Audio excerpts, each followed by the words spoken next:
Hi friends, welcome to Abees PSC world. ഇന്നത്തെ ക്ലാസ്സിൽ നമ്മൾ പഠിക്കുന്നത് 9th സ്റ്റാൻഡേർഡിലെ ജോഗ്രഫി പാർട്ടാണ്.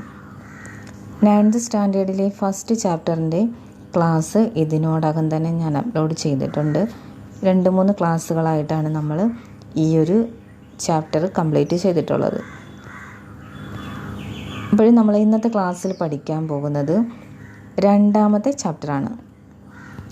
9th സ്റ്റാൻഡേർഡിലെ ജോഗ്രഫിയാണ് നമ്മൾ പഠിക്കുന്നതെന്ന് പറഞ്ഞു കഴിഞ്ഞു. 2ാമത്തെ ചാപ്റ്ററാണ് വിശാല സമതല ഭൂവിൽ എന്നാണ് 2ാമത്തെ ചാപ്റ്ററിൻ്റെ പേര്.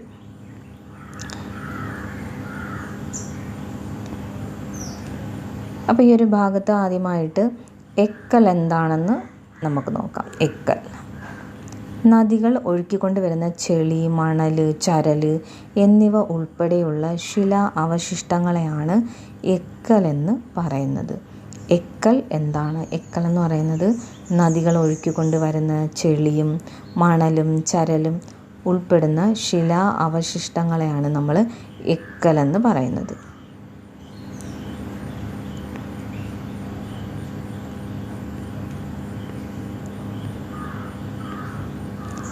ഇനി ഒരു നദിയുടെ പ്രധാനപ്പെട്ട ഘട്ടങ്ങൾ ഏതൊക്കെയാണെന്ന് ദാണ്ട് ഈ ഒരു ഭാഗത്ത് നിന്ന് നമുക്ക് മനസ്സിലാക്കാൻ പറ്റും.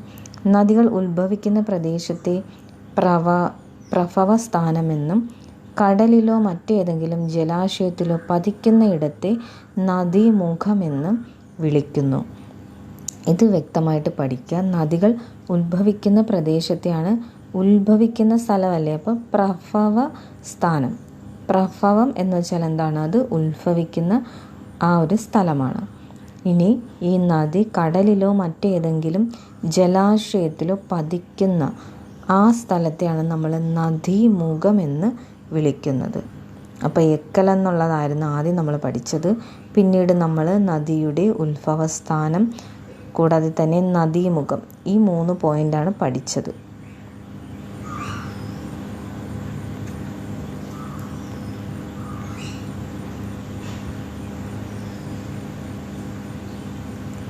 ഇനി നമുക്ക് സിന്ധു ഗംഗ ബ്രഹ്മപുത്ര സമതലം രൂപപ്പെട്ടത് എങ്ങനെയാണെന്ന് നോക്കാം. ഉപദ്വീപീയ ഇന്ത്യയിൽ നിന്നും ഉത്ഭവിച്ചൊഴുകുന്ന നദികൾ വഹിച്ചു കൊണ്ടുവന്ന അവസാദങ്ങൾ നിക്ഷേപിക്കപ്പെട്ടാണ് ഫലഭൂയിഷ്ഠമായ സിന്ധു ഗംഗ ബ്രഹ്മപുത്ര സമതലം രൂപപ്പെട്ടത്. എവിടെ നിന്നുള്ളതാണ്? ഉപദ്വീപീയ ഇന്ത്യയിൽ നിന്നും ഉത്ഭവിച്ച് ഒഴുകുന്ന നദികൾ വഹിച്ചു കൊണ്ടുവന്ന അവസാദങ്ങൾ നിക്ഷേപിക്കപ്പെട്ടാണ് സിന്ധു ഗംഗ ബ്രഹ്മപുത്ര സമതലം രൂപപ്പെട്ടത്. ഉപദ്വീപീയ ഇന്ത്യയിൽ നിന്ന് ഒഴുകുന്ന ആ നദികൾ വഹിച്ചുകൊണ്ട് വന്ന അവസാദങ്ങളാണെന്ന് ഓർക്കുക. ഏതാണ് രൂപപ്പെട്ട സമതലം? സിന്ധു ഗംഗ ബ്രഹ്മപുത്ര സമതലമാണ്.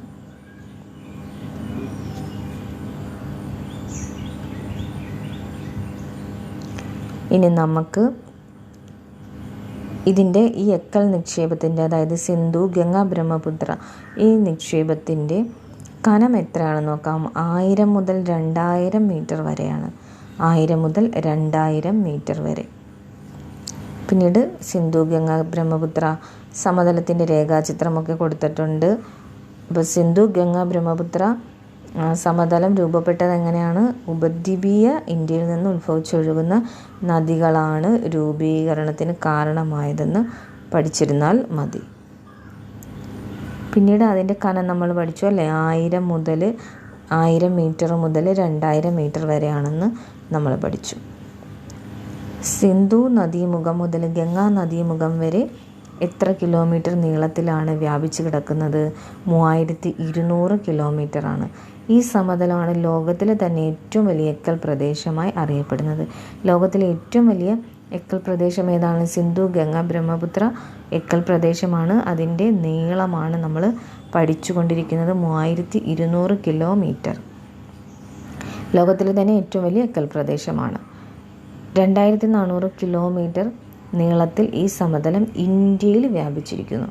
അത് ശ്രദ്ധിച്ച് പഠിക്കുക. ഇന്ത്യയിലെ നീളമാണ് ചോദിക്കുന്നതെങ്കിൽ 2400, എങ്കിൽ സിന്ധു ഗംഗ ബ്രഹ്മപുത്ര സമതലത്തിൻ്റെ ആകെ നീളം ചോദിച്ചാൽ 3200, ഇന്ത്യയിലുള്ള നീളം ചോദിച്ചാൽ 2400 കിഴക്കു നിന്നും പടിഞ്ഞാറോട്ട് വിശാലമാകുന്ന ഈ സമതലത്തിൻ്റെ ശരാശരി വീതി എന്ന് പറയുന്നത് 150 കിലോമീറ്റർ മുതൽ 300 കിലോമീറ്റർ വരെയാണ്. 150 കിലോമീറ്റർ മുതൽ 300 കിലോമീറ്ററാണ് ഇതിൻ്റെ വീതി.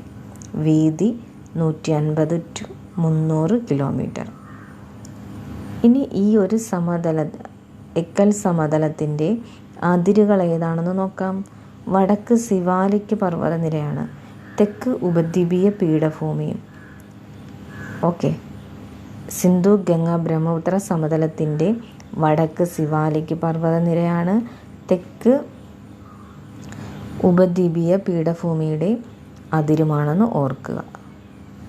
തെക്കെന്താണ്? ഉപദ്വീപീയ പീഠഭൂമിയുടെ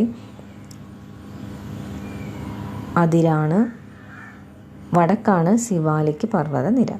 ഈ സമതലത്തിൻ്റെ വിസ്തീർണം ഏകദേശം 7 ലക്ഷം ചതുരശ്ര കിലോമീറ്ററാണ്. സിന്ധു ഗംഗ ബ്രഹ്മപുത്ര സമതലത്തിൻ്റെ വിസ്തീർണമാണ് ചോദിക്കുന്നതെങ്കിൽ ഏകദേശം 7 ലക്ഷം ചതുരശ്ര കിലോമീറ്റർ ആണെന്ന് ഓർക്കുക. വളക്കൂറുള്ള മണ്ണ്, മതിയായ ജലലഭ്യത, അനുകൂലമായ കാലാവസ്ഥ, പരന്ന ഭൂപ്രകൃതി, ഇതാണ് സവിശേഷത ചോദിക്കാം. വളക്കൂറുള്ള മണ്ണ് കിട്ടുന്നുണ്ട്, മതിയായ ജലലഭ്യത അതായത് ധാരാളം ജലം ലഭിക്കുന്നുണ്ട്, കാലാവസ്ഥ അനുകൂലമാണ്, പരന്ന ഭൂപ്രകൃതിയാണ് സിന്ധു ഗംഗ ബ്രഹ്മപുത്ര സമതലത്തിനെന്ന് ഓർക്കുക. ഇനി നമുക്ക് ഭൂപ്രകൃതി വിഭാഗമായ ഇതിനെ 4 പ്രാദേശിക വിഭാഗങ്ങളായി തരം തിരിക്കുന്നുണ്ട്. അതിനെക്കുറിച്ചാണ് നമ്മളിനി പഠിക്കുന്നത്. ഒന്നാമത്തത് രാജസ്ഥാൻ സമതലം, അതായത് സിന്ധു ഗംഗ ബ്രഹ്മപുത്ര സമതലം, അതിൻ്റെ ഡിവിഷനാണ്. ഭൂമിശാസ്ത്രപരമായ ഒരൊറ്റ ഭൂപ്രകൃതി വിഭാഗമായി ഇതിനെ പരിഗണിക്കാം. എങ്കിലും നദീവ്യവസ്ഥ, നദികളുടെ ഒഴുക്കിൻ്റെ ദിശ, ഭൂപ്രകൃതിയുടെ സവിശേഷത എന്നിവയെ അടിസ്ഥാനമാക്കിയാണ് ഇവയെ 4ആയിട്ട് തരംതിരിക്കുന്നത്. അപ്പോൾ ആ 4 ഏതാണ്? രാജസ്ഥാൻ സമതലമുണ്ട്, പഞ്ചാബ് ഹരിയാന സമതലമുണ്ട്, ഗംഗാ സമതലമുണ്ട്, ബ്രഹ്മപുത്ര സമതലം. ഇങ്ങനെയാണ് 4ആയിട്ട് തരംതിരിക്കുന്നത്. ഈ 4 തരംതിരിവിൽ നമ്മൾ ആദ്യമായിട്ട് നോക്കാൻ പോകുന്നത് രാജസ്ഥാൻ സമതലത്തെക്കുറിച്ചാണ്. രാജസ്ഥാൻ സമതലത്തെക്കുറിച്ച് നമുക്ക് ആദ്യമായിട്ട് പഠിക്കാം. ഥാർ മരുഭൂമി ഉൾപ്പെടുന്ന രാജസ്ഥാൻ സമതലം ഉത്തരേന്ത്യൻ സമതലത്തിൻ്റെ പടിഞ്ഞാറേ അറ്റമാണ്. അപ്പോൾ ഉത്തരേന്ത്യൻ സമതലത്തിൻ്റെ പടിഞ്ഞാറേ അറ്റമാണ് ഏതാണ്? രാജസ്ഥാൻ സമതലം. ഥാർ മരുഭൂമി ഉൾപ്പെടുന്ന പ്രദേശമാണ്. ഥാർ മരുഭൂമിയുടെ 2/3 ഭാഗവും രാജസ്ഥാനിലാണ് സ്ഥിതി ചെയ്യുന്നത്. ബാക്കി ഭാഗം ഹരിയാന, പഞ്ചാബ്, ഗുജറാത്ത് എന്നീ അയൽ സംസ്ഥാനങ്ങളിലായി വ്യാപിച്ചു കിടക്കുന്നു. യഥാർത്ഥ മരുഭൂമി മേഖല അഥവാ മരുസ്ഥലി എന്നും അർദ്ധ മരുഭൂമി മേഖല അഥവാ അർദ്ധ വരണ്ട സമതലം അഥവാ രാജസ്ഥാൻ ബാഗർ എന്നും ഥാർ മരുഭൂമിയെ 2 പ്രധാന മേഖലകളായി തരംതിരിക്കാം. അപ്പോൾ നമുക്ക് ഥാർ മരുഭൂമിയെ 2 മേഖലകളായി തരംതിരിക്കാമെന്ന് പറഞ്ഞു. അപ്പോൾ ഏതൊക്കെയാണത്? യഥാർത്ഥ മരുഭൂമി മേഖല അഥവാ മരുസ്ഥലി എന്നും അർദ്ധ വരണ്ട സമതലം അഥവാ രാജസ്ഥാൻ ബാഗർ. അപ്പോൾ മരുസ്ഥലി എന്നും രാജസ്ഥാൻ ബാഗർ എന്നുമാണ് ഥാർ മരുഭൂമിയെ തരംതിരിക്കുന്നത്. ഥാർ മരുഭൂമിയുടെ ഭൂമിശാസ്ത്രപരമായ സവിശേഷതകൾ ഇനി നമുക്ക് അടുത്ത പാഠങ്ങളിൽ പഠിക്കാമെന്നാണ് ഇവിടെ പറയുന്നത്. ഇപ്പോൾ ഥാർ മരുഭൂമിയെ 2ആയിട്ട് തരംതിരിക്കുന്നത് നമുക്കിവിടെ തന്നെ പഠിക്കാം. മരുസ്ഥലി എന്നും രാജസ്ഥാൻ ബാഗർ എന്നുമാണ് ഥാർ മരുഭൂമിയെ തരംതിരിക്കുന്നത്. ലൂണി ഈ സമതലത്തിലെ പ്രധാന നദിയാണ്. അപ്പം ഏത് സമതലം? രാജസ്ഥാൻ സമതലത്തിലെ പ്രധാനപ്പെട്ട നദിയാണ് ലൂണി.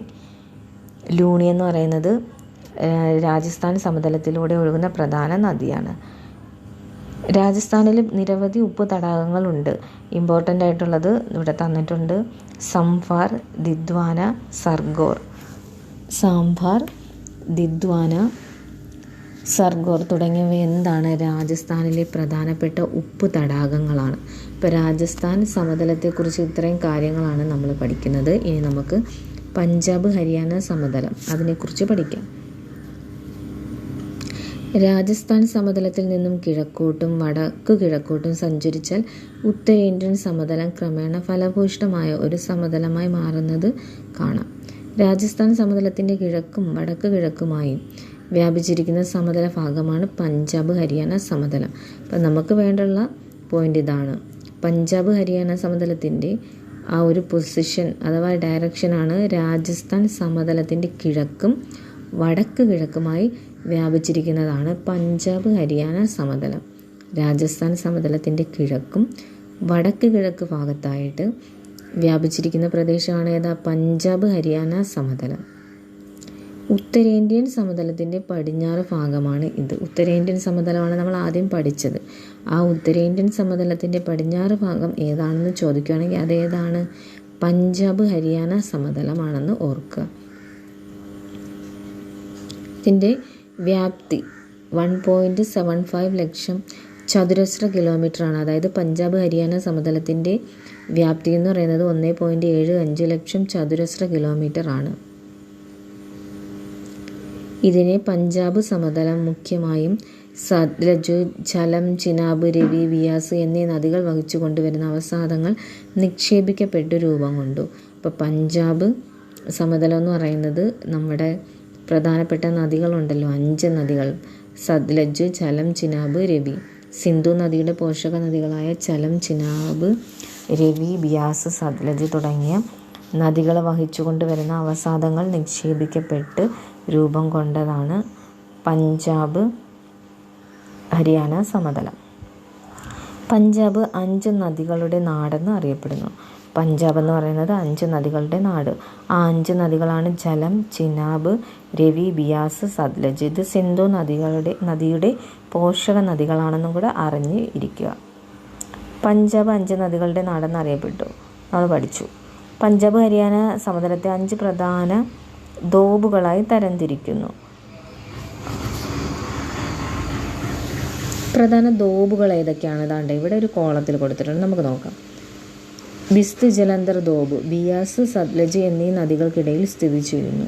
അപ്പോൾ പഞ്ചാബിനെ 5 ദോബുകളായി തിരിക്കുന്നു. ബിസ്ത് ജലന്ധർ ദോബ്, ബാരി ദോബ്, രചന ദോബ്, ഛാജ് ദോബ്, സിന്ധ് സാഗർ ദോബ്. അപ്പം ഒന്നുകിൽ ഈ ടേബിളിൽ വരുന്ന ആ നദികളുടെ പൊസിഷൻ കൂടെ ചേർത്ത് പഠിക്കുക, അതല്ലെങ്കിൽ ആ 5 ദോബുകൾ മാത്രം ഏതാണെന്ന് പഠിക്കുക. കാരണം സ്റ്റേറ്റ്മെൻറ്റിൽ HSC സോഷ്യൽ സയൻസ് എക്സാമിൽ നമുക്ക് പ്രതീക്ഷിക്കാം. ബിസ്ത് ജലന്ധർ ദോബ്, ബാരി ദോബ്, രചന ദോബ്, ഛാജ് ദോബ്, സിന്ധ് സാഗർ ദോബ്, ഇങ്ങനെയാണ് തരംതിരിക്കുന്നത്.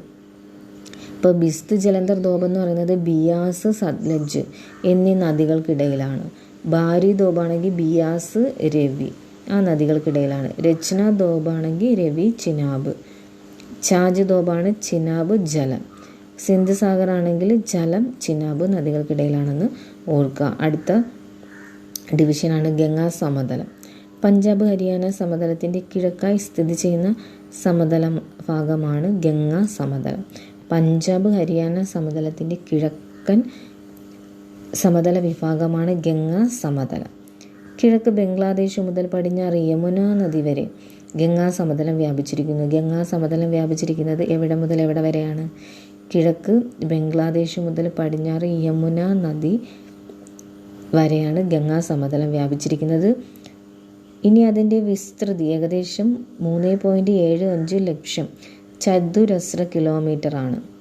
ഉത്തരാഖണ്ഡ്, ഉത്തർപ്രദേശ്, ഹരിയാന, ഡൽഹി എന്നീ സംസ്ഥാനങ്ങളെയും ഝാർഖണ്ഡ്, പശ്ചിമ ബംഗാൾ എന്നീ സംസ്ഥാനങ്ങളുടെ ചില ഭാഗങ്ങളെയും ഉൾക്കൊള്ളുന്നു. ഗംഗാ സമതലം എന്ന് പറയുന്നത് അതിൻ്റെ വിസ്തൃതി ആദ്യം പഠിക്കുക. 3.75 ലക്ഷം ചതുരശ്ര കിലോമീറ്ററാണ്. ഈ സമതലത്തിൽ ഉൾപ്പെടുന്ന ഭാഗങ്ങൾ വായിച്ച് വച്ചിരിക്കുക. ഉത്തരാഖണ്ഡ്, ഉത്തർപ്രദേശ്, ഹരിയാന, ഡൽഹി എന്നീ സംസ്ഥാനങ്ങളെയും ഝാർഖണ്ഡ്, പശ്ചിമ ബംഗാൾ ഈ ഭാഗങ്ങളൊക്കെയാണ് ഉൾക്കൊള്ളുന്നത്. ഗംഗാ നദിയും ഗംഗയുടെ പോഷക നദികളും ചേർന്നുള്ള നിക്ഷേപണ പ്രക്രിയയിലൂടെയാണ് അതിവിശാലമായ സമതലം രൂപപ്പെട്ടത്. അതൊക്കെ നമുക്ക് മനസ്സിലാവുമല്ലോ ഗംഗാ സമതലം എന്ന് പറയുമ്പോൾ. ഇനി സമുദ്രനിരപ്പിൽ നിന്നും എത്ര മീറ്ററാണ് ഉയരം? 200 മീറ്ററാണ് ഉയരം. സമുദ്രനിരപ്പിൽ നിന്ന് ശരാശരി ഉയരമാണ് ഗംഗാ സമതലത്തിൻ്റെ ഉയരമാണ് 200 മീറ്റർ. ഓക്കെ, 200 മീറ്ററാണ്. അടുത്തതായിട്ട് നമ്മൾ ബ്രഹ്മപുത്ര സമതലമാണ് നോക്കുന്നത്. ഉത്തരേന്ത്യൻ സമതലത്തിൻ്റെ ഏറ്റവും കിഴക്ക് ഭാഗമാണ് ബ്രഹ്മപുത്ര സമതലം. ബ്രഹ്മപുത്ര താഴ്വര, അസം താഴ്വര, അസം സമതലം എന്നിങ്ങനെ വ്യത്യസ്ത പേരുകളിൽ ഇത് അറിയപ്പെടുന്നു. ബ്രഹ്മപുത്ര സമതലം എന്ന് പറയുന്നത് ഉത്തരേന്ത്യൻ സമതലത്തിൻ്റെ കിഴക്ക് ഭാഗമാണ്. ഇതിനെ ബ്രഹ്മപുത്ര താഴ്വര, അസം താഴ്വര, അസം സമതലം എന്നിങ്ങനെയൊക്കെ അറിയപ്പെടുന്നു. അസാമിൻ്റെ കിഴക്കേ അറ്റം മുതൽ ബംഗ്ലാദേശ് അതിർത്തിക്ക് അടുത്തുള്ള ധൂബ്രിയുടെ പടിഞ്ഞാറ് വരെ വ്യാപിച്ചു കിടക്കുന്ന സമതലമാണ് ബ്രഹ്മപുത്ര സമതലം. ഒന്നുകൂടെ, ആസാമിൻ്റെ കിഴക്കേ അറ്റം മുതൽ ബംഗ്ലാദേശ് അതിർത്തിക്ക് അടുത്തുള്ള ധൂബ്രിയുടെ പടിഞ്ഞാറ് വരെ വ്യാപിച്ചു കിടക്കുന്നു. ഇനി നമ്മളതിൻ്റെ നീളവും വീതിയും പഠിക്കുകയാണ്. 720 കിലോമീറ്റർ നീളവും 60 മുതൽ 70 കിലോമീറ്റർ വരെയാണ് വീതി. ഇപ്പോൾ 720 കിലോമീറ്റർ ആണ് നീളം. ശരാശരി വീതി എന്ന് പറയുന്നത് 60 മുതൽ 70 വരെയാണ് ഓർക്കുക. ബ്രഹ്മപുത്ര സമതലത്തിൻ്റെ ഭൂരിഭാഗം പ്രദേശവും എവിടെയാണ്? ആസാമിലാണ് ഈ ബ്രഹ്മപുത്ര സമതലത്തിൻ്റെ മിക്ക പ്രദേശങ്ങളും സ്ഥിതി ചെയ്യുന്നത്.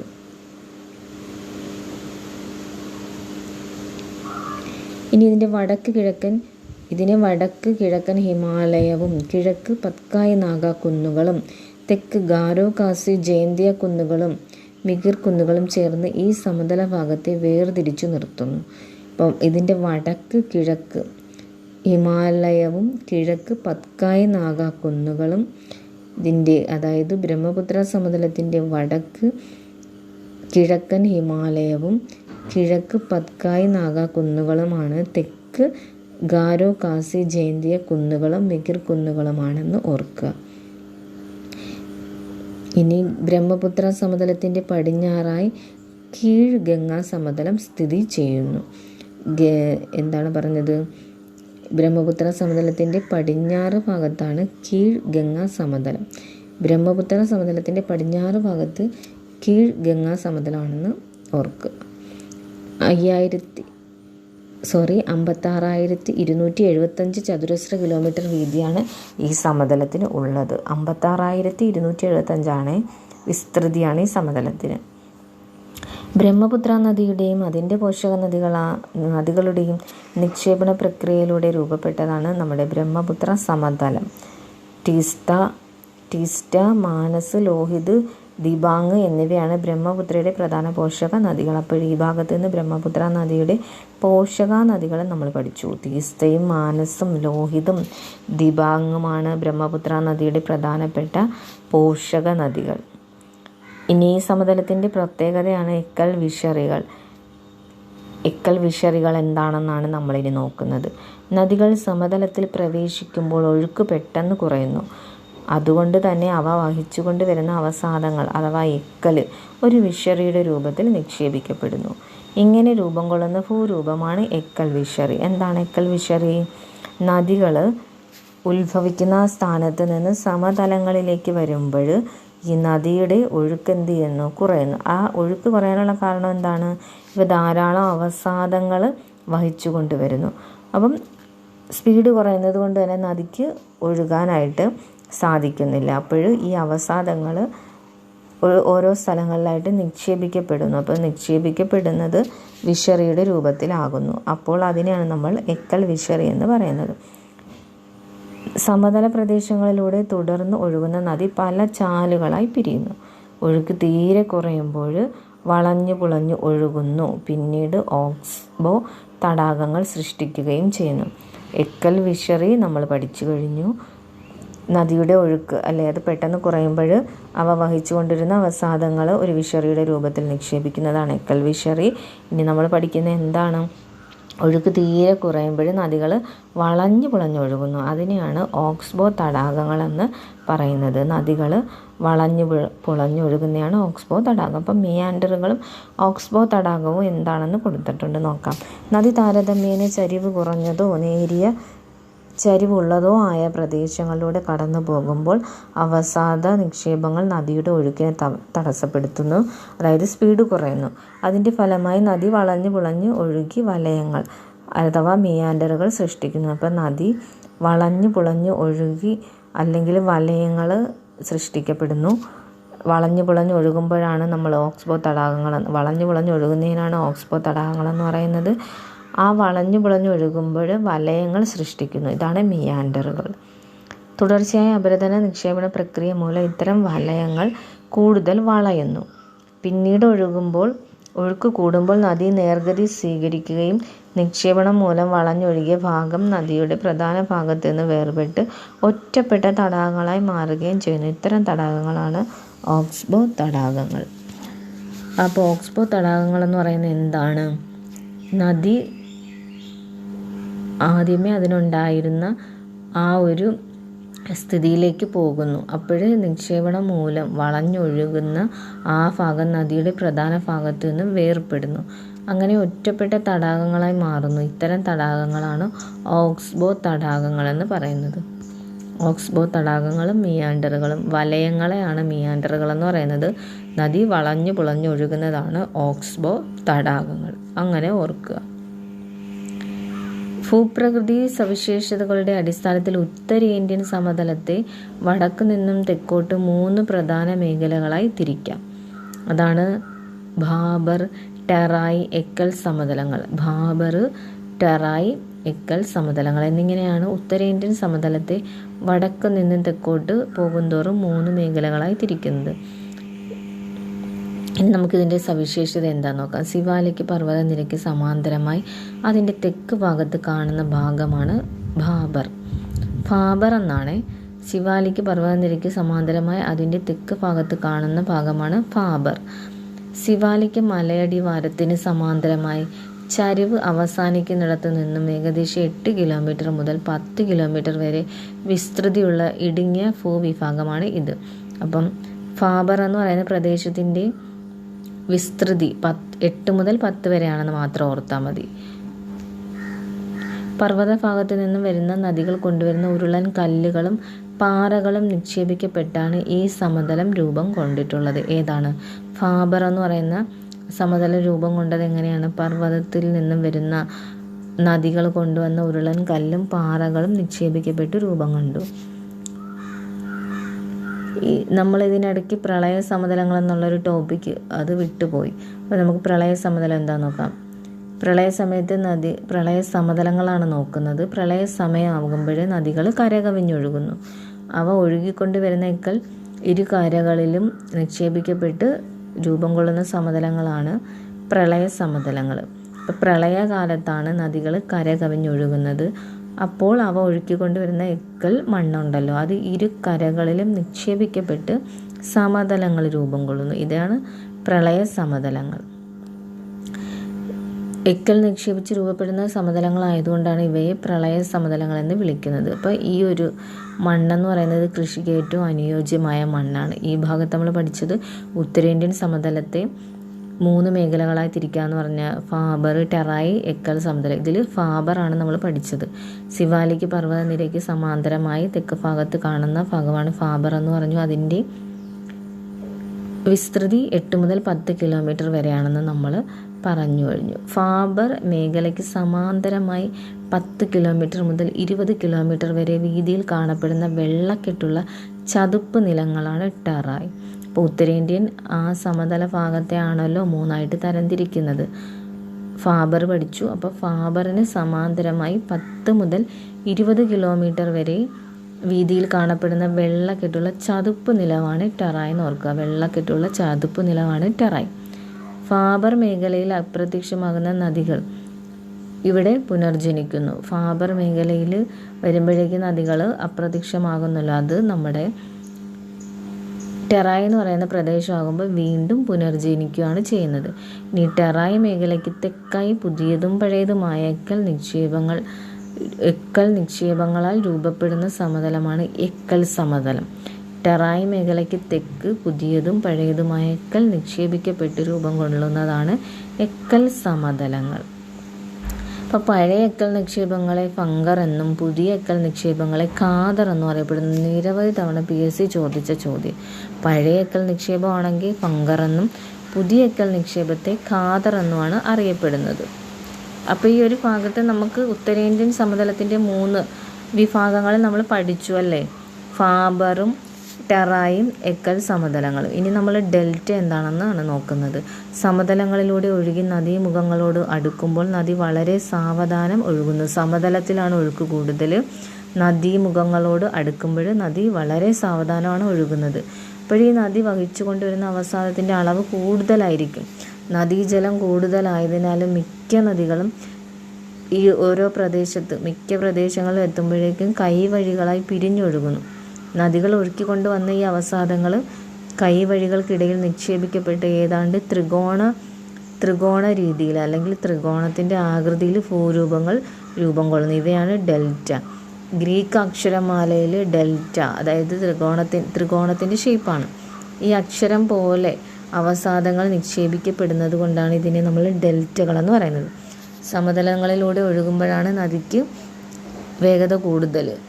പിന്നീട് നദീമുഖങ്ങളോട് അടുക്കും തോറും അതിൻ്റെ വേഗത കുറയുന്നു, എന്നിട്ട് പല കൈവഴികളായി പിരിയുന്നു. അപ്പോൾ ഈ ഒരു സമയത്ത് അവസാദങ്ങൾ ഒരു ത്രികോണത്തിൻ്റെ ഷേപ്പിൽ നിക്ഷേപിക്കപ്പെട്ട് രൂപം കൊള്ളുന്നവയാണ് ഡെൽറ്റകളെന്ന് പറയുന്നത്. ഗ്രീക്ക് അക്ഷരമാലയിൽ ഡെൽറ്റ ചിഹ്നത്തോട് രൂപസാദൃശ്യം ഉള്ളത് കൊണ്ടാണ് ആ പേര്. ഗ്രീക്ക് അക്ഷരമാലയാണെന്ന് ഓർക്കുക. ഉത്തരേന്ത്യൻ സമതലങ്ങളുടെ ഭൂപ്രകൃതി സവിശേഷതയെക്കുറിച്ച് നമ്മൾ പഠിച്ചു കഴിഞ്ഞു. ഇനി നമ്മൾ അവിടുത്തെ കാലാവസ്ഥയാണ് പഠിക്കുന്നത്. ശൈത്യകാലം. ഉത്തരേന്ത്യയിൽ സാധാരണയായി നവംബർ മധ്യത്തോടെയാണ് ശൈത്യകാലം എത്തുന്നത്. ഉത്തരേന്ത്യൻ സമതലങ്ങളിൽ തണുപ്പേറിയ മാസങ്ങൾ ഡിസംബറും ജനുവരിയാണ്. അപ്പോൾ ഉത്തരേന്ത്യൻ സമതലങ്ങളിൽ തണുപ്പേറിയ മാസങ്ങൾ ഏതാണെന്ന് ചോദിച്ചാൽ ഡിസംബറും ജനുവരിയുമാണ്. എന്തുകൊണ്ടാണ് ഇങ്ങനെ അനുഭവപ്പെടുന്നതെന്നാണ് നമ്മളിനി നോക്കുന്നത്. ഈ സ്റ്റേറ്റ്മെൻറ്റുകളൊക്കെ നന്നായിട്ട് പഠിക്കുക. അതായത് ഉത്തരേന്ത്യൻ സമതലത്തിൽ കാലാവസ്ഥ അവിടെ എന്താണ് പറഞ്ഞത്, ഡിസംബർ ജനുവരി കാലയളവിൽ തണുപ്പേറിയ മാസങ്ങളാണെന്ന് പറഞ്ഞല്ലോ. എന്തുകൊണ്ടാണ് ഇങ്ങനെ അനുഭവപ്പെടുന്നത്? കാലാവസ്ഥയെ മിതപ്പെടുത്തുന്ന സമുദ്രത്തിൻ്റെ സാന്നിധ്യം. ഏറെ അകലെയാണ് ഉത്തരേന്ത്യൻ സമതലങ്ങളുടെ മിക്ക പ്രദേശങ്ങളും സ്ഥിതി ചെയ്യുന്നത്. കാലാവസ്ഥയെ മിതപ്പെടുത്തുന്ന സമുദ്രത്തിൻ്റെ സാന്നിധ്യം അവിടെ നിന്ന് ഏറെ അകലെയാണ് ഉത്തരേന്ത്യൻ സമതലത്തിൻ്റെ മിക്ക പ്രദേശങ്ങളും സ്ഥിതി ചെയ്യുന്നത്. അതുകൊണ്ടാണ് ഉത്തരേന്ത്യൻ സമതലത്തിൽ സാധാരണയായി എന്തനുഭവപ്പെടുന്നത്? നവംബറിൻ്റെ മധ്യത്തോടെ ശൈത്യകാലം എത്തുന്നത്. തണുപ്പേറിയ മാസങ്ങൾ ഡിസംബറും ജനുവരിയും. അപ്പോൾ കാലാവസ്ഥ മിതപ്പെടുത്തുന്ന സമുദ്രത്തിൻ്റെ സാന്നിധ്യം ഏറെ അകലെ ആയതുകൊണ്ടാണ് ഉത്തരേന്ത്യൻ സമതലങ്ങളുടെ മിക്ക പ്രദേശങ്ങളും ഇങ്ങനെ സ്ഥിതി ചെയ്യുന്നത്. ഹിമാലയൻ പർവ്വതനിരകളിലെ മഞ്ഞുവീഴ്ച അതിശക്തമായ ശീതക്കാറ്റിന് കാരണമാകുന്നു. ഹിമാലയൻ പർവ്വതനിരകളിലെ മഞ്ഞുവീഴ്ച ശീതക്കാറ്റിന് കാരണമാകുന്നു. ഉത്തരേന്ത്യൻ സമതലത്തിലെ ശീതക്കാറ്റിന് കാരണം എന്താണ്? ഹിമാലയൻ പർവ്വതനിരകളിലെ മഞ്ഞുവീഴ്ചയാണ്. പശ്ചിമേഷ്യയിൽ നിന്ന് വീശുന്ന ശീതക്കാറ്റ് ഉത്തരേന്ത്യൻ സമതലത്തിൻ്റെ പടിഞ്ഞാറൻ പ്രദേശങ്ങളിൽ ഹിമം, മൂടൽമഞ്ഞ്, ശീതതരംഗം എന്നിവയ്ക്ക് കാരണമാകുന്നു. ഉത്തരേന്ത്യൻ സമതലത്തിൽ ഹിമം, മൂടൽമഞ്ഞ്, ശീതതരംഗം എന്നിവയ്ക്ക് കാരണമാകുന്നത് എന്താണ്? പശ്ചിമേഷ്യയിൽ നിന്ന് വീശുന്ന ശീതക്കാറ്റാണെന്ന് ഓർക്കുക. ഇനി ഉത്തരാർദ്ധഗോളത്തിൽ നിന്നും ദക്ഷിണാർദ്ധഗോളത്തിലേക്കുള്ള സൂര്യൻ്റെ അയനം, അതും ഉത്തരേന്ത്യൻ കാലാവസ്ഥയെ സ്വാധീനിക്കുന്ന ഒരു ഘടകമാണ്. ഉത്തരാർദ്ധഗോളത്തിൽ നിന്നും ദക്ഷിണാർദ്ധഗോളത്തിലേക്കുള്ള സൂര്യൻ്റെ അയനം ഉത്തരേന്ത്യൻ സമതലത്തിൽ ഹിമം, മൂടൽമഞ്ഞ്, ശീതതരംഗം എന്നിവയ്ക്ക് കാരണം പശ്ചിമേഷ്യയിൽ നിന്നും വീശുന്ന ശീതക്കാറ്റാണ്. ശീതക്കാറ്റിന് കാരണം, അതിശക്തമായ ശീതക്കാറ്റിന് കാരണം എന്ന് പറഞ്ഞാൽ അത് ഹിമാലയൻ പർവ്വതനിരകളിലെ മഞ്ഞ് വീഴ്ചയാണെന്നും ഓർക്കുക. ഇനി ഉഷ്ണകാലമാണ്. ഉഷ്ണകാലം നോക്കാം. മാർച്ച് മാസത്തോടെയാണ് ഉത്തരേന്ത്യയിൽ ഉഷ്ണകാലം തുടങ്ങുന്നത്. മാർച്ച് മാസത്തോടെ. ഏപ്രിൽ, മെയ്, ജൂൺ എന്നീ മാസങ്ങളിൽ ഉത്തരേന്ത്യൻ സമതലങ്ങളിൽ ഉഷ്ണകാലം അനുഭവപ്പെടുന്നു. അപ്പോൾ മാർച്ച് മാസത്തോടെ തുടങ്ങുന്നു. ഏപ്രിൽ, മെയ്, ജൂൺ മാസങ്ങളിലും അനുഭവപ്പെടുന്നുണ്ട്. അവിടുത്തെ ഉഷ്ണകാലം എന്ന് പറയുന്നത് അതികഠിനമാണ്. മെയ് മാസം ആകുമ്പോൾ പടിഞ്ഞാറൻ ഭാഗങ്ങളിൽ താപനില 48 ഡിഗ്രി സെൽഷ്യസ് ആണ്. മെയ്, ജൂൺ മാസങ്ങളിൽ രാജസ്ഥാൻ മരുഭൂമി പ്രദേശങ്ങളിൽ നിന്നും ഗംഗാ സമതലത്തിലേക്ക് ശക്തിയേറിയ വരണ്ട ഉഷ്ണക്കാറ്റ് വീശുന്നുണ്ട്. ഇതിനെയാണ് ലൂ എന്നറിയപ്പെടുന്നത്. അപ്പോൾ ലൂ എന്നുള്ള ഈ ഒരു കാറ്റിനെ കുറിച്ച് നിരവധി തവണ PSC ചോദിച്ചു. ഏത് മാസങ്ങളാണെന്ന് ചോദിക്കാം, എവിടെയാണ് വീശുന്നതെന്ന് ചോദിക്കാം, എന്താണ് അതിൻ്റെ പ്രത്യേകത ചോദിക്കാം. ഒന്നുകൂടെ നോക്കാം. മെയ്, ജൂൺ മാസങ്ങളിൽ രാജസ്ഥാൻ മരുഭൂമി പ്രദേശങ്ങളിൽ നിന്നും ഗംഗാ സമതലത്തിലേക്ക് വീശുന്ന ശക്തിയേറിയ വരണ്ട ഉഷ്ണക്കാറ്റാണ് ലൂ. ഇത്രയുമാണ് ഓർക്കേണ്ടത്. പഞ്ചാബ്, ഹരിയാന, കിഴക്കൻ രാജസ്ഥാൻ, ഉത്തർപ്രദേശ് എന്നിവിടങ്ങളിൽ വൈകുന്നേരങ്ങളിൽ പൊടി നിറഞ്ഞ കാറ്റുകൾ സാധാരണമാണ്. പൊടി നിറഞ്ഞ കാറ്റുകൾ എവിടേക്കാണ്? പഞ്ചാബ്, ഹരിയാന, കിഴക്കൻ രാജസ്ഥാൻ, ഉത്തർപ്രദേശ് തുടങ്ങിയ ഭാഗങ്ങളിലാണെന്ന് ഓർക്കുക. ഇനി അവിടുത്തെ തെക്ക് പടിഞ്ഞാറൻ മൺസൂൺ കാലമാണ് നമ്മൾ പഠിക്കുന്നത്. തെക്ക് പടിഞ്ഞാറൻ മൺസൂൺ കാലത്തെക്കുറിച്ച് നമ്മൾ പഠിക്കുന്നു.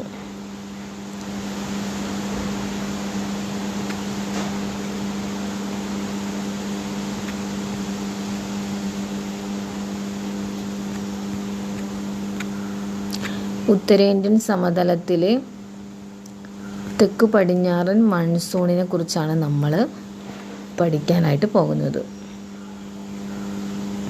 തെക്ക് പടിഞ്ഞാറ് മാർച്ച് മാസത്തോടെ ഉത്തരേന്ത്യൻ സമതലങ്ങളിലെ താപനില ഗണ്യമായി ഉയരുന്നു. തൽഫലമായി ഇവിടെ രൂപം കൊള്ളുന്ന ന്യൂനമർദ്ദ മേഖലയാണ് തെക്ക് പടിഞ്ഞാറൻ മൺസൂൺ കാറ്റുകളെ ഇന്ത്യൻ ഉപഭൂഖണ്ഡത്തിലേക്ക് ആകർഷിക്കുന്നത്. അപ്പോൾ തെക്ക് പടിഞ്ഞാറൻ മൺസൂൺ കാലം ഏത് മാസത്തോടെ ആരംഭിക്കുന്നു? മാർച്ച്. എന്താണ് ഇത് രൂപം കൊള്ളാൻ കാരണം? തെക്ക് പടിഞ്ഞാറൻ മൺസൂൺ കാറ്റുകളെ ഇന്ത്യൻ ഉപഭൂഖണ്ഡത്തിലേക്ക് ആകർഷിക്കുന്ന എന്താണ്? ന്യൂനമർദ്ദ മേഖലകളാണ് ആകർഷിക്കുന്നത്. ഇതിന് 2 ശാഖകളുണ്ട്. തെക്ക് പടിഞ്ഞാറൻ മൺസൂൺ കാറ്റുകൾ ഇന്ത്യൻ ഉപഭൂഖണ്ഡത്തിൽ പ്രവേശിക്കുന്നു. ഇതിന് 2 ഭാഗങ്ങളുണ്ട്. അപ്പോൾ അതാണ് നമ്മളിനി നോക്കുന്നത്. സുന്ദരവനം ഡെൽറ്റ പ്രദേശത്തിലൂടെ കരയിലേക്ക് പ്രവേശിക്കുന്ന ബംഗാൾ ഉൾക്കടൽ ശാഖ ഇത് 2 ഉപശാഖയായി പിരിയുന്നു. ഒന്ന് കിഴക്ക് ദിശയിൽ ബ്രഹ്മപുത്ര സമതലത്തിൽ പ്രവേശിച്ച് വൻതോതിൽ മഴ നൽകുന്നു. പടിഞ്ഞാറ് ദിശയിൽ ഗംഗാ സമതലത്തിലേക്ക് പ്രവേശിക്കുന്ന ഉപശാഖയാണ് പശ്ചിമ ബംഗാൾ, ബീഹാർ, ഉത്തർപ്രദേശ്, ഡൽഹി എന്നിവിടങ്ങളിൽ മഴ നൽകി മുന്നേറുന്നു. ആരവല്ലി പർവ്വതനിരയ്ക്ക് സമാന്തരമായി നീങ്ങുന്ന അറബിക്കടൽ ശാഖയുമായി പഞ്ചാബ് സമതലത്തിൽ വെച്ച് കൂടിച്ചേരുകയും പടിഞ്ഞാറൻ ഹിമാലയത്തിൻ്റെ അടിവാര മേഖലയിൽ വരെ മഴ എത്തിക്കുകയും ചെയ്യുന്നു. അപ്പം നമുക്ക് എന്താണ് പഠിക്കേണ്ടതെന്ന് നോക്കിയാൽ തെക്ക് പടിഞ്ഞാറൻ മൺസൂൺ ആ ഒരു കാലഘട്ടത്തിൽ പ്രധാനമായിട്ടും 2 ശാഖകളുണ്ടെന്ന് നമ്മൾ ആദ്യമായിട്ട് മനസ്സിലാക്കി വെക്കണം. അപ്പോൾ ഒന്നാമത്തേതെന്ന് പറയുന്നത് ബംഗാൾ ഉൾക്കടൽ ശാഖയും രണ്ടാമത്തേതെന്ന് പറയുന്നത് അറബിക്കടൽ ശാഖയുമാണ്. സുന്ദരവനം ഡെൽറ്റ പ്രദേശത്തിലൂടെ കരയിലേക്ക് പ്രവേശിക്കുന്ന ബംഗാൾ കണ്ടോ, സുന്ദരവനം ഡെൽറ്റ പ്രദേശത്തിലൂടെ കരയിലേക്കാണ് ബംഗാൾ ഉൾക്കടൽ ശാഖ പ്രവേശിക്കുന്നത്. ഇതിന് 2 ഉപശാഖയുണ്ട്. ഒന്ന് കിഴക്ക് ദിശയിൽ ബ്രഹ്മപുത്ര സമതലത്തിലേക്ക് പ്രവേശിച്ച് അവിടെ വൻതോതിൽ മഴ നൽകുന്നു. മറ്റൊന്ന് പടിഞ്ഞാറ് ദിശയിൽ ഗംഗാ സമതലത്തിലേക്ക് പ്രവേശിക്കുന്നു. അത് പശ്ചിമ ബംഗാൾ, ബീഹാർ, ഉത്തർപ്രദേശ്, ഡൽഹി അവിടെയാണ് മഴ നൽകുന്നത്. ഇനി ആരവല്ലി പർവ്വതനിരയ്ക്ക് സമാന്തരമായാണ് അറബിക്കടൽ ശാഖ നീങ്ങുന്നത്. അപ്പോൾ ആരവല്ലി പർവ്വതനിരയ്ക്ക് സമാന്തരമായിട്ട് അറബിക്കടൽ ശാഖ അത് പഞ്ചാബ് സമതലത്തിൽ വെച്ച് കൂടിച്ചേരുന്നു. പടിഞ്ഞാറൻ ഹിമാലയത്തിൻ്റെ അടിവാര മേഖലയിൽ അത് മഴ പെയ്യിക്കുന്നു. ഇനി വടക്ക് ജൂൺ മുതൽ, അത് പറയാൻ മറന്നുപോയി, ജൂൺ മുതൽ സെപ്റ്റംബർ വരെ നീളുന്ന തെക്ക് പടിഞ്ഞാറൻ മൺസൂൺ കാലമാണ് ഉത്തരേന്ത്യൻ സമതല പ്രദേശത്തെ പ്രധാന മഴക്കാലം. ചോദിക്കാം, ഉത്തരേന്ത്യൻ സമതല പ്രദേശത്തെ പ്രധാന മഴക്കാലമാണ് ഏതാ? ജൂൺ മുതൽ സെപ്റ്റംബർ വരെയുള്ള ആ ഒരു തെക്ക് പടിഞ്ഞാറൻ മൺസൂൺ കാലം. ഇനി നമ്മൾ വടക്ക് കിഴക്കൻ മൺസൂൺ കാലം നോക്കുന്നു. എന്താണെന്ന് നോക്കാം നമുക്കത്. ഇതിനെ മൺസൂണിൻ്റെ പിൻവാങ്ങൽ കാലം എന്ന് വിശേഷിപ്പിക്കുന്നു. ഈ കാലത്ത് ഉത്തരേന്ത്യൻ സമതല പ്രദേശത്ത് ഉച്ചമർദ്ദ മേഖല രൂപപ്പെടുകയും ഇവിടെ നിന്ന് ഇന്ത്യൻ മഹാസമുദ്രത്തിലേക്ക് കാറ്റ് വീശുകയും ചെയ്യുന്നു. ഈർപ്പരഹിതമായ ഈ കാറ്റാണ് വടക്ക് കിഴക്ക് ദിശയിൽ നിന്നുമായതുകൊണ്ട് ഇതിനെ വടക്ക് കിഴക്കൻ മൺസൂൺ കാലം എന്ന് വിളിക്കുന്നു. എന്താണ് പറഞ്ഞത്? ഇന്ത്യൻ മഹാസമുദ്രത്തിലേക്ക് കാറ്റ് വീശുന്നു. ഈർപ്പരഹിതമായ ഈ കാറ്റ് വടക്ക് കിഴക്ക് ദിശയിൽ നിന്ന് ആയതുകൊണ്ടാണ് ഇതിന് വടക്ക് കിഴക്കൻ മൺസൂൺ കാലം എന്ന് പേര് വന്നത്.